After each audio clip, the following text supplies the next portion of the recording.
জাতীয় স্বার্থ এবং রাষ্ট্রবিরোধী কর্মকাণ্ডে জড়িত থাকার অভিযোগে বেশ কিছু সাংবাদিক কর্মীকে কর্মস্থল থেকে বহিষ্কার এবং সাংবাদিক অঙ্গনে নিষিদ্ধ করার দাবি জানিয়েছে বৈষম্য বিরোধী ছাত্র আন্দোলনকারীরা। শনিবার বৈষম্য বিরোধী ছাত্র আন্দোলনের সমন্বয়ক আব্দুল কাদের ও আব্দুল হান্নান মাসুদ স্বাক্ষরিত এক বিজ্ঞপ্তিতে এ দাবি জানানো হয়।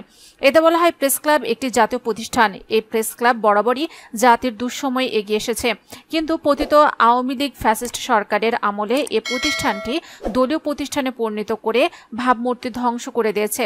শুধু তাই নয়, প্রেস ক্লাবের সভাপতি ফরিদা ইয়াসমিন, সাধারণ সম্পাদক শ্যামল দত্ত প্রতিনিয়ত পুলিশ ও আওয়ামী লীগকে মদত দিয়ে এবং টকশোতে উস্কানিমূলক বক্তব্য দিয়ে ছাত্রদের রক্ত ঝরানোর মতো মানবাধিকার বিরোধী কাজে জড়িত ছিলেন।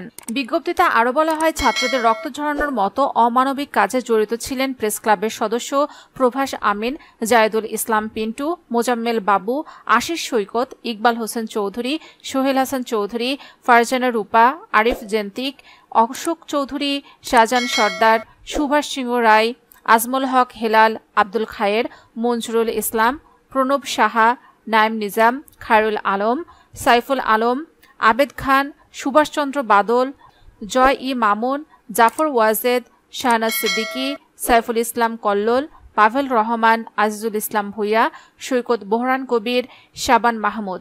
এছাড়াও সৈয়দ ইশতিয়াক রেজা, মোল্লা আমজাদ, শফিক রহমান, আব্দুল কালাম আজাদ, মামুন আবদুল্লাহ, সোমা ইসলাম, শ্যামল সরকার, অজয় দাস, আলমগীর হোসেন, শাকিল আহমেদ, রামা প্রসাদ, সঞ্জয় সাহা পিয়াহাল, ফরাজি আজমল, আনিসুর রহমান, স্বপন বসু, হাসান জাবেদ, মিথিলা ফারজানা, শবনম আজিম, এনামুল হক চৌধুরী, দীপক কুমার আচার্য, নাইমুল ইসলাম খান।